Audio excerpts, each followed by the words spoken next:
ಯಾವುದೇ ಅನ್ಯ ಧರ್ಮೀಯರ ದೇವಸ್ಥಾನಗಳು ಸರ್ಕಾರದ ಅಡಿಯಲ್ಲಿ ಬರೋದಿಲ್ಲ ಅಂತಂದರೆ ನಮ್ಮ ದೇವಸ್ಥಾನಗಳನ್ನು ನಾವು ಸರ್ಕಾರದ ಅಡಿಯಲ್ಲಿಟ್ಟು ನಮ್ಮ ಭಾವನೆಗಳಿಗೆ ಧಕ್ಕೆ ತರುವಂತಹ ಕೆಲಸವನ್ನು ಮಾಡಿದ್ರು ಸಹಿಸ್ಕೊಂಡಿರಬೇಕಾ ಅನ್ನುವಂಥ ಒಂದಷ್ಟು ಪ್ರಕೃತಿಯಲ್ಲಿರುವಂತಹ ಒಂದಷ್ಟು ಜಾಗವನ್ನು ಎನ್ಕ್ರೋಚ್ ಮಾಡಿ ಚರ್ಚ್ಗಳನ್ನು ನಿರ್ಮಿಸುವ ಪ್ಲಾನ್ಗಳನ್ನು ಕೂಡ ಮಾಡಿದ್ದ ವ್ಯಕ್ತಿ. ತಿರುಪತಿಯಲ್ಲಿ ತಿಂತಾ ಇದ್ದಂತಹ ಲಡ್ಡು ಅಲ್ಲಿ ನಾವೆಲ್ಲರೂ ತಿನ್ನುವಾಗ ಚೆನ್ನಾಗೇ ಇತ್ತು. ಈಗ ತಿಂದ ಮೇಲೆ ನಮಗೀಗ ಯಾಕಾದರೂ ತಿಂದೋಪ್ಪ ಅನ್ನುವಂಥ ಪರಿಸ್ಥಿತಿಗೆ YS ಜಗನ್ಮೋಹನ್ ರೆಡ್ಡಿ ತಂದಿಟ್ಬಿಟ್ಟ ನಮಗೆ.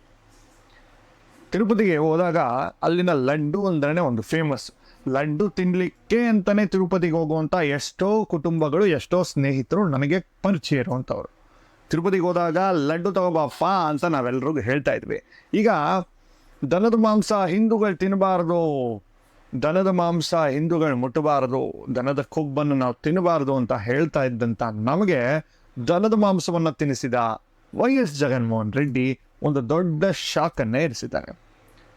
TTD ನಡೆಸ್ತಾ ಇರುವಂತಹ ತಿರುಪತಿ ದೇಶದ ಪ್ರಖ್ಯಾತ ದೇವಸ್ಥಾನಗಳಲ್ಲಿ, ಶ್ರೀಮಂತ ದೇವಸ್ಥಾನಗಳಲ್ಲಿ ಒಂದಾದಂತಹ ತಿರುಪತಿಯಲ್ಲಿ ಮಾಡಿದ ಪ್ರಸಾದದಲ್ಲಿ ಮೀನಿನ ಎಣ್ಣೆ, ಹಂದಿಯ ಕೊಬ್ಬು, ಹಸುವಿನ ಕೊಬ್ಬನ್ನು ಬೆರೆಸಿದಂಥ ಒಂದಷ್ಟು ರಿಪೋರ್ಟ್ ಏನು ನೆನ್ನೆ ಮೊನ್ನೆ ಹೊರಬಂತು, ನಿಜಕ್ಕೂ ಹಿಂದೂಗಳ ಭಾವನೆಗೆ ಆಘಾತವನ್ನು ತಂದಿಟ್ಟಿದೆ.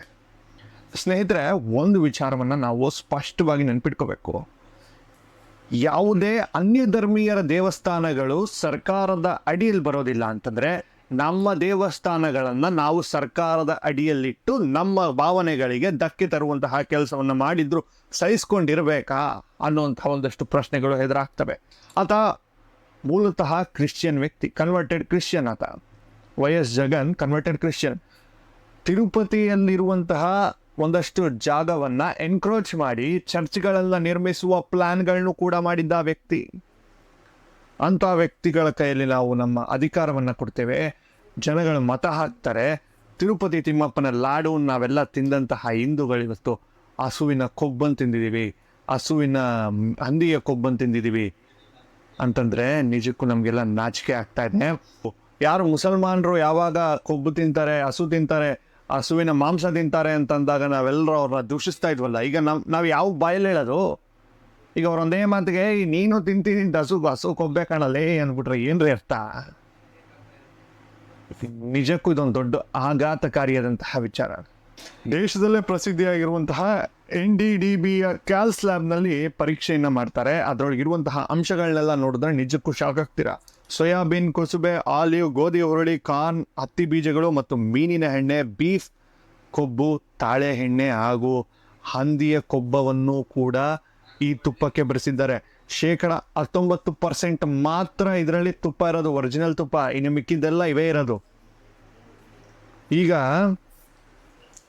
ಈ ಜಗನ್ ಸರ್ಕಾರ ಇದೆಯಲ್ಲ, ಅದು ಹಿಂದೂ ವಿರೋಧಿಯ ನಡೆ ಮೇಲ್ನೋಟಕ್ಕೆ ಕಾಣಿಸೋದಿಲ್ಲ, ಅದ್ರಲ್ಲಿ ನಡ್ಕೊಳ್ಳೋದೆಲ್ಲ ಹಿಂದೂ ವಿರೋಧಿಯಾಗಿನೇ. ಇಂತಹ ಕ್ರಿಮಿಗಳನ್ನೆಲ್ಲ ಹೊಸ್ಕಾಕಬೇಕು, ಇದಕ್ಕೆ ತಕ್ಕ ಶಿಕ್ಷೆಯೂ ಕೂಡ ಆಗಬೇಕು. ಹಿಂದೂಗಳ ಧಾರ್ಮಿಕ ಭಾವನೆಗೆ ಧಕ್ಕೆಯನ್ನುಂಟು ಮಾಡಿದಂತಹ ಮುಖ್ಯಮಂತ್ರಿ ಆಗಲಿ, ಮಾಜಿ ಮುಖ್ಯಮಂತ್ರಿ ಆಗಲಿ, ಪ್ರಧಾನಮಂತ್ರಿಯೇ ಆಗಲಿ, ಅವರಿಗೆ ತಕ್ಕ ಶಿಕ್ಷೆ ಆಗಬೇಕು ಅನ್ನೋದು ನಮ್ಮೆಲ್ಲರ ಆಗ್ರಹ. ಯಾವುದೇ ಒಂದು ದೇಶದಲ್ಲಿ ಹೋಗಲಿ, ಯಾವುದೇ ಒಂದು ಇದರಲ್ಲಾಗಲಿ ಬಹುಸಂಖ್ಯಾತರಾದಂತಹ ಹಿಂದೂಗಳಿಗೆ, ಧಾರ್ಮಿಕ ಭಾವನೆಗಳಿಗೆ ಧಕ್ಕೆಯನ್ನುಂಟು ಮಾಡಿದಂಥವ್ರಿಗೆ ಶಿಕ್ಷೆಯನ್ನು ಕೊಡಬೇಕಾ ಬೇಡವಾ ಅನ್ನೋದನ್ನು ನೀವೆಲ್ಲರೂ ಕಮೆಂಟ್ ಮೂಲಕ ತಿಳಿಸಿ. ನೋಡೋಣ ಎಷ್ಟು ಜನ ಯಾವ ರೀತಿಯ ಕಮೆಂಟ್ಗಳನ್ನ ಹಾಕ್ತೀರಾ ಅಂತ. ಆದರೆ ಒಂದು ವಿಚಾರ ಸ್ಪಷ್ಟವಾಗಿ ಇಟ್ಕೊಳ್ಳಿ, ಸರ್ಕಾರದಿಂದ ದೇವಾಲಯಗಳನ್ನ ಬಿಡುಗಡೆ ಮಾಡುವಂತಹ ದಾರಿಗಳನ್ನ ನಾವು ಹುಡುಕ್ಲೇಬೇಕಾಗುತ್ತೆ. ಅದು ಕಾಂಗ್ರೆಸ್ ಸರ್ಕಾರ ಇರಲಿ, BJP ಇರಲಿ, ಇನ್ನೊಂದು ಯಾವುದೋ TDP ಇರಲಿ, ಇನ್ನೊಂದು ಯಾವುದೋ YSRCP ಇರಲಿ. ಇವತ್ತು ತಿರುಪತಿ ತಿಮ್ಮಪ್ಪ ದಕ್ಷಿಣ ಭಾಗದಲ್ಲಿಯೇ ಒಂದು ದೊಡ್ಡ ದೇವಸ್ಥಾನ, ಶ್ರೀಮಂತ ದೇವಸ್ಥಾನ, ಒಳ್ಳೆ ರೆವೆನ್ಯೂ ಇರುವಂಥ ದೇವಸ್ಥಾನ.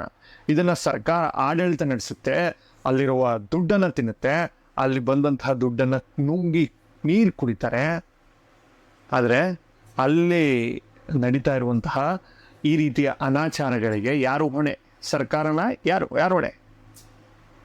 ನೋಡೋಣ ಇದಕ್ಕೆ ಯಾವ ರೀತಿಯ ಕ್ರಮವನ್ನು ಕೈಗೊಳ್ತಾರೆ ಅಂತ ನಾವು ಕಾದು ನೋಡಬೇಕಾಗಿದೆ. ಈಗಿರೋ TDP ಸರ್ಕಾರದ ಮುಖ್ಯಮಂತ್ರಿ ಚಂದ್ರಬಾಬು ನಾಯ್ಡು ಅವರು ಸೂಕ್ತ ಕ್ರಮಗಳನ್ನ ಕೈಗೊಳ್ತೀವಿ ಅಂತ ಕೂಡ ಹೇಳಿದ್ದಾರೆ. ನೋಡೋಣ ಇದರ ಅಪ್ಡೇಟ್ನ ನಾನು ನಿಮಗೆ ತಲುಪಿಸುವಂತಹ ಕೆಲಸವನ್ನು ಮಾಡ್ತೇನೆ. ಇನ್ನಷ್ಟು ಹೆಚ್ಚಿನ ಸುದ್ದಿಗಳಿಗಾಗಿ, ವಿಶ್ಲೇಷಣೆಗಳಿಗಾಗಿ ನೋಡ್ತಾ ಇರಿ ನಮ್ಮ ಚಾನಲ್. ಸಬ್ಸ್ಕ್ರೈಬ್ ಮಾಡಿ, ಲೈಕ್ ಮಾಡಿ, ಶೇರ್ ಮಾಡಿ. ನಾನು ವಿಕಾಸ್ ಶಾಸ್ತ್ರಿ, ನಿಮ್ಮ ಧ್ವನಿ.